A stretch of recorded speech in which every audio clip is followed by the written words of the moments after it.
Whoop.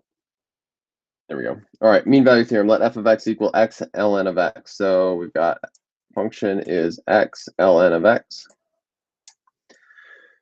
We want to show that f satisfies the hypotheses of the mean value theorem on the interval from a to b, which is 0.5 to 3. So if we look at x ln of x, so I think I have the Desmos graph here. So let's look at x ln of x. And the hypothesis for the mean value theorem, well, actually, back up. The mean value theorem says that if you find the average rate of change on an interval, so long as two hypotheses are met, there is a tangent line that is parallel to that interval, or parallel to that secant line at some point on the interval. All right, so if we look at x ln of x, and if we look just on the interval from 0.5 to 3, what we're checking for is whether the function is continuous and differentiable. So when we look here, it appears to be continuous and differentiable on the interval, so it does satisfy the hypotheses. So I'm not going to write all of that out. It's just you would write down that it is continuous on the interval and it is differentiable on the interval. All right, part B. Find the value of c in the interval for which the derivative is equal to the slope of the secant line. So what we're trying to do here, so again, what I don't know that we need to kind of draw this all. Well, actually, you know what, I can. Let's see. Let's just chop this from 0 or 0.5 to 3.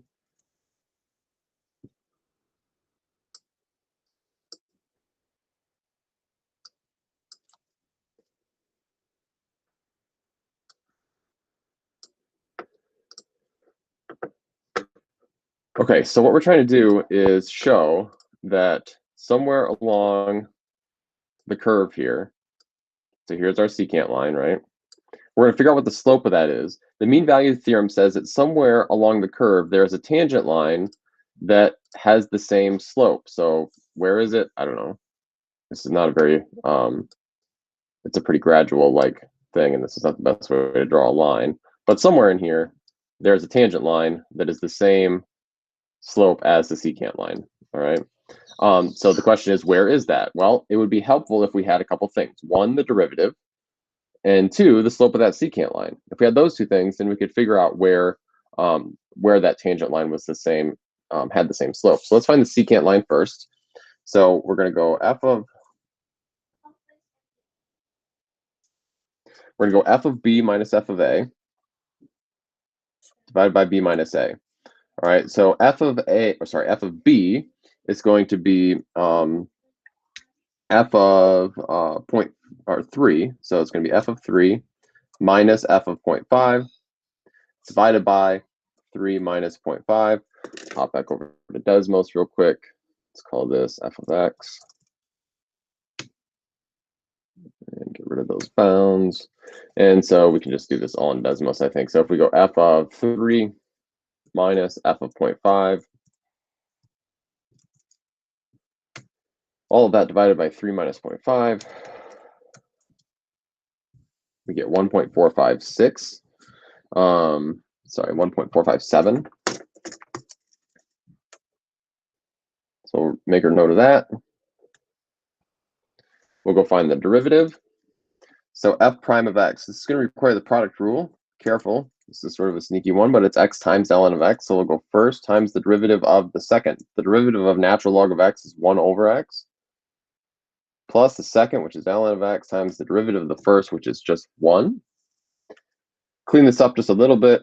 X over x is 1, so I get 1 plus ln of x. And so what I want to know is, when is the derivative, which is slope of the tangent line, at any point, at what point is the derivative equal to 1.457?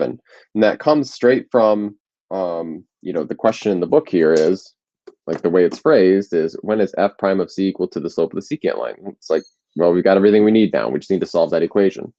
So, sorry for the focus stuff here. All right, so let's solve that equation. Then we have 1 plus ln of x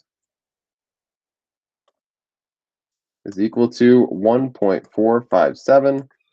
This one doesn't stipulate that you have to do it analytically. What you end up with is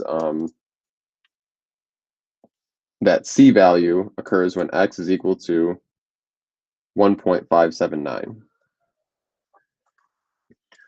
If you wanted to do this analytically, you'd subtract 1, and then you'd exponentiate both sides of the base e, and then you should hopefully end up with 1.579. All right, questions on part B.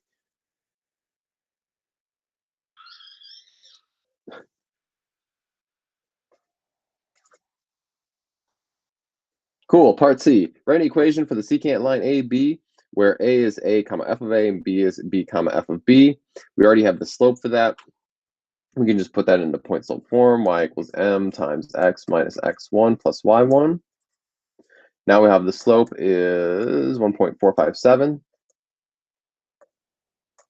times x minus the point. So it's going to go through the, well, we can pick either point really, and neither one of them is going to be nice.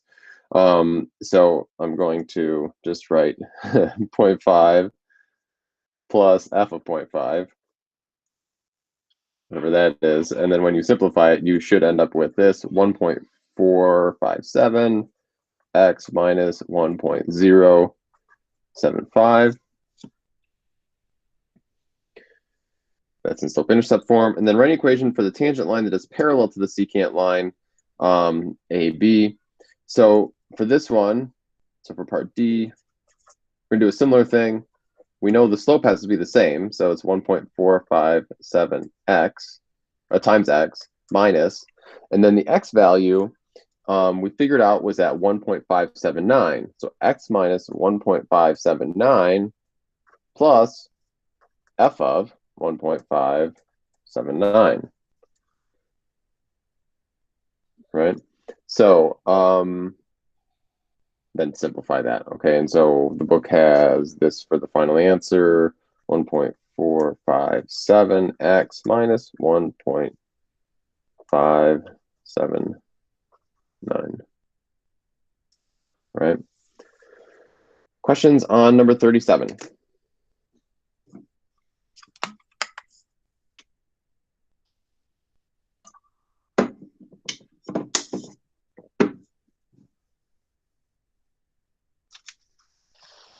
All right, number 46.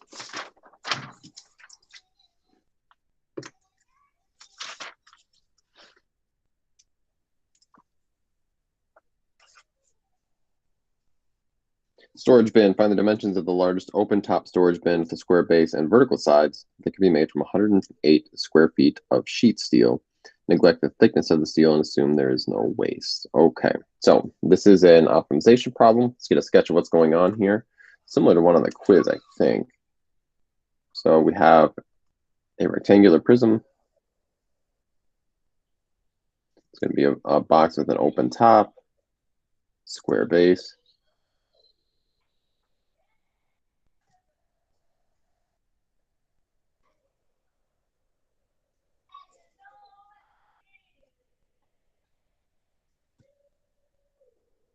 Okay, so this we'll call x by x for the base and y here. Right, and so remember with optimization problems, quite often we were looking for two equations because, so like in this one, we were trying to figure out,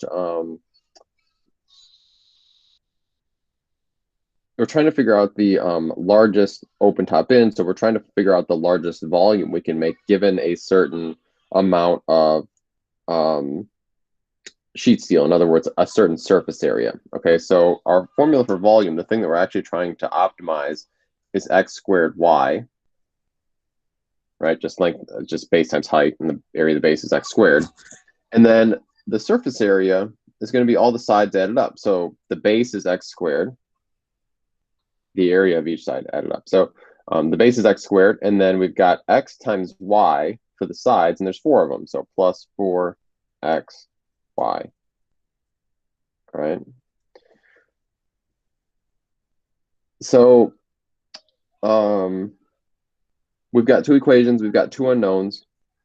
It doesn't matter which one, which variable we eliminate from the volume equation, really, although one is much easier than the other. So actually, let's finish this out. I do know the surface area is 108. So 108 is equal to x squared plus 4xy. All right. Thank you. And so we are going to solve for y because it's much easier to solve for than x. So I'm going to take 108 minus x squared divided by 4x. That's going to be y. I'm going to take that ugly mess and I'm going to plug it in here. Move down the page a little bit so the work doesn't get jumbled. So we'll have x squared times 108 minus x squared divided by 4x. I would probably clean this up a little bit before we go trying to optimize it. We've got an x over an x right here. So we can at least do that. So we get volume is x times 108 minus x squared over 4. And I can't help myself but just distribute the x here real quick. So I get v equals 108x minus x cubed divided by 4. And then at this point, you can just graph it and figure out what the where the maximum is. You can also take the derivative and find the critical points if you want. What you should find is that the dimensions of this thing are, you should get x equals 6 when you maximize it. And so the dimensions will be 6 feet by 6 feet by 3 feet. Right? So that's 46. What questions do you have on that?